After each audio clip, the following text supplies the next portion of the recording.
नामदेव जी कौन है? सिद्ध सिद्ध, ये जन्म से ही सिद्ध हैं। बचपन से ही भक्ति में इतनी रुचि, इनके नाना जी सेवा करते थे ठाकुर जी की, तो ये बाहर खड़े खड़े सोचते मुझे कब सेवा मिलेगी। एक दिन नाना जी से बोले मुझे भी सेवा, बोले तू अभी बालक है, अभी नहीं, थोड़ा बड़ा हो जा। थोड़े बड़े हो गए, बोले अब तो दीजिए। बोले अभी मैं हूं, जब तक मैं हूं तब तक मुझे करने दो, कभी मेरा कहीं आना जाना होगा तो ठाकुर जी की सेवा तुम कर लेना। अब तो वो हर दिन अपने नाना जी से पूछें आप कब जाओगे, आप जाओगे कब?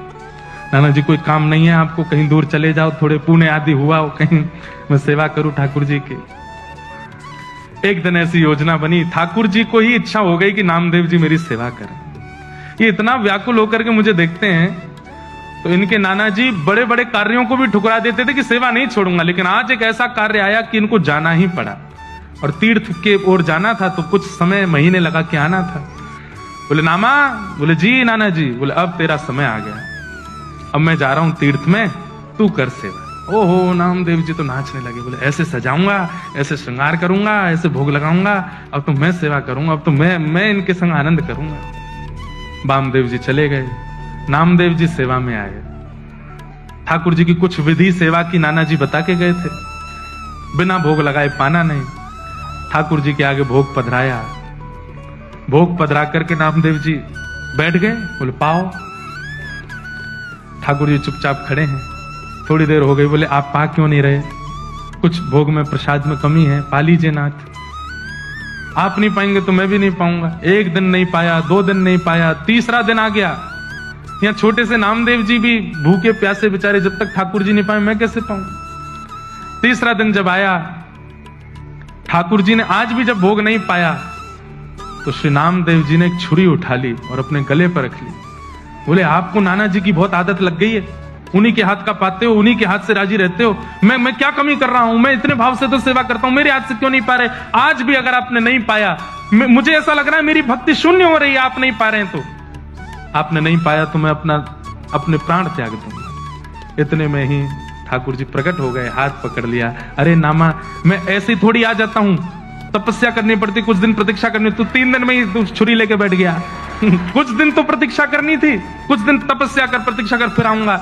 नामदेव जी ने हाथ पकड़, अब आ गए हो तो क्यों जा रहे हो, अब पी जाओ, खा जाओ इसको। ठाकुर जी बोले बहुत सरल है, बहुत सहज है। बंधुओं, या तो भयंकर तपस्वी नाम जापक आदि कुछ बन जाए तो भगवत कृपा, या अत्यंत सरल सहज बन जाए, इतना सीधा, इतना भोला भौंदू बन जाए तो ठाकुर जी की कृपा होती है। बैठ गए, नामदेव जी सुंदर सुंदर पकवान देते हैं, ठाकुर जी प्रेम से पाते हैं। अब तो इतने प्रसन्न हो गए नामदेव जी कि रोज ठाकुर जी आते हैं। नाना जी लौट करके आ गए कुछ दिन बाद। जैसे ही नाना जी आए, आकर के बोले कैसी रही सेवा आदि, कैसी चल रही है, आप ही जाके पूछ लो, भीतर जाके आप ही देख लीजिए। तुम्हारा जैसे वामदेव जी ने प्रवेश किया तो ठाकुर जी अलग ही चमक रहे थे, और मंदिर का वातावरण, आभा, प्रभा, सुगंधी सब कुछ से लगने लगा कि ठाकुर जी सेवा तो हुई है। नामदेव जी को हृदय से लगाया, बहुत प्रसन्न हुए। अब आज से सेवा नाना जी करने लगे, सामने भोग प्रसाद रख दिया, नामदेव जी खड़े खड़े देख रहे थे। अब वो तो थोड़ी देर भोग रख के पर्दा करके उठा लिया, बोले ये क्या कर रहे हो आप? नामदेव जी बोले भोग लगाए बेटा। भोग कहां लगा, इसमें तो सारी सामग्री रखी है, कुछ खाया तो है नहीं ठाकुर जी ने। नामदेव जी बोले ऐसे ही लगता है भोग, ठाकुर जी के सामने पधरा दो, पर्दा लगाओ, उठा के ले चलो। मेरे से तो ऐसे नहीं होता था, मैं तो थाली की जितनी सामग्री धरता था सब पाते थे ठाकुर जी, सब पाते थे। बोले हाँ, अच्छा तो ये ले थाली, पवा के दिखा। सामने रख दिया। नामदेव जी बोले जय जय, आ जाओ, जैसे हर दिन आते थे वैसे आ जाओ, जल्दी आ जाओ।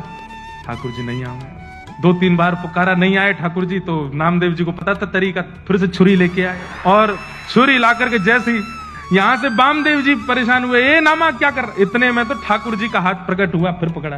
बोले तूने बढ़िया तरीका ढूंढा, बार बार छुरी रख लेता गले पे। हाँ, आप लोग नहीं करना जैसा है ना। ये सुनकर के करने वाली बात नहीं थी ना, उन्होंने सुना थोड़ी था कहीं से, वो तो जिद थी उनकी अपने आप ही। ठाकुर जी बोले नामा, तुझे मैंने बोला था ना, इतनी जल्दी प्रकट नहीं कराया कर मुझे, थोड़ी तो तपस्या, थोड़ा तो धैर्य किया कर, मुझे कितना कुछ छोड़ के आना पड़ता है, पूरा ब्रह्मांड का भार मेरे सिर पर है, सब कुछ देखना होता है, तू समझता ही नहीं है। बोले अच्छा ठीक है, नाना जी को दर्शन दो। नाना जी तो वैसे ही भाव विभोर खड़े बैठे सामने, इतना जीवन निकल गया, कभी ठाकुर जी नहीं देखे, बारे नामा तेने 3 दिन इतने दिन की सेवा में ठाकुर जी प्रकट कर दिए। ऐसे श्री नामदेव जी महाराज हमारे, ठाकुर जी तो आने को तैयार बैठे हैं, ठाकुर जी तो प्रकट होने को आज भी बैठे हैं। आपके प्रस्तुतिकरण में कहीं कमी है, आपकी सेवा में कहीं कमी है,